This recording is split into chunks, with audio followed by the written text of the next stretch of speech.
manqulat.com پڑھیے دنیا بھر کی خبریں اور معلومات دنیا کی مشہور 3 زبانوں میں، اردو، انگلش اور جرمن میگزین کے ساتھ۔ السلام علیکم، خوش آمدید۔ آپ سن رہے ہیں منقولات خبریں۔ سربراہ پاک بحریہ ایڈمرل محمد امجد خان نیازی اردن کے سرکاری دورے پر ہیں۔ دورے کے دوران نیول چیف نے اردن کی مسلح افواج کے chairman joint chief of staff major general Yusuf Ahmed Al Hindi, director air operations brigadier general Muhammad Al Jaloudi اور رائل اردن بحریہ کے کمانڈر کرنل ہشام خلیل الجراح سے ملاقاتیں کیں۔ عقبہ میں رائل اردنی بحریہ کے ہیڈ کوارٹر آمد پر کمانڈرز رائل اردنی بحریہ نے امیر البحر کا استقبال کیا اور انہیں گارڈ آف آنر پیش کیا گیا۔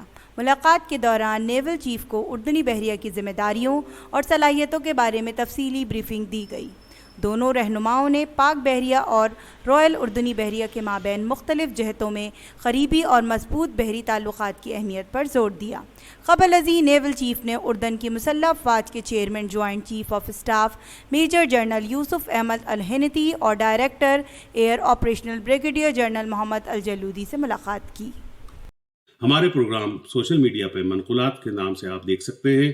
یوٹیوب پہ منقولات کے پروگرام کو لائک کیجئے اور باوقت برخبر رہنے کے لیے ہمارے چینلز کو سبسکرائب کیجئے اور بیل آئیکن کا بٹن دبانا مت بھولیے۔